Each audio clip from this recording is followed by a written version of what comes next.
Live from Global British Columbia, the Saturday Morning News. Good morning and thanks for joining us. It's 9:28. Well, there may be a new security threat in New York City and Washington, D.C. However, it's not stopping residents from attending memorials to commemorate the 10th anniversary of the 9/11 terrorist attacks. And our own Chris Gailus has more now from New York.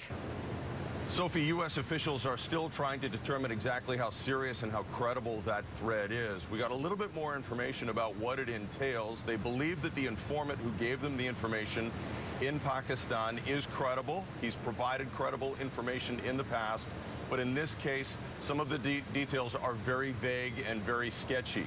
We know that the threat includes at least 2 men of Middle Eastern descent who may be holding U.S. citizenship or U.S. documentation of some kind that allowed them entrance into the country within the past couple of days. The plot may include a car or a truck bomb, but the informant who gave them the information only gave a partial description of a couple of men and a partial name. That name was Suleiman, which is a very common name in that part of the world, so that hasn't provided a lot of help for them.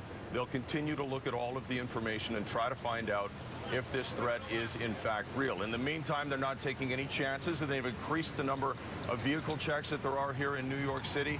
They'll be closing down a massive square block area, several square blocks around the new National 9/11 Memorial site in advance of the commemoration of the 10th anniversary tomorrow.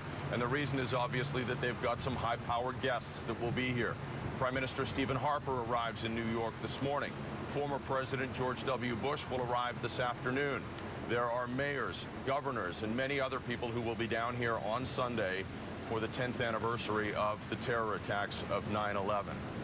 Also this morning, some local residents just doing what they can to commemorate the victims of 9/11. They held an event called Hands Across New York, and thousands of them showed up in Lower Manhattan. They linked hands as a sign of strength and solidarity, and a way to commemorate in a very personal way the victims of 9/11. And you see little informal commemorations and ceremonies like that popping up all over New York, and our coverage will include some of that throughout this weekend. And it is amazing how Lower Manhattan as a neighborhood, as a community, has bounced back since 9/11. The population down here has doubled.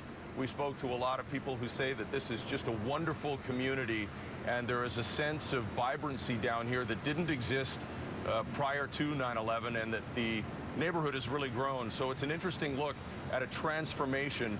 And we talked to one shoemaker who once had a store. He was one of the first tenants in the World Trade Center towers. He lost everything on 9/11 10 years ago, but he is scrambling and fighting and scraping to get by.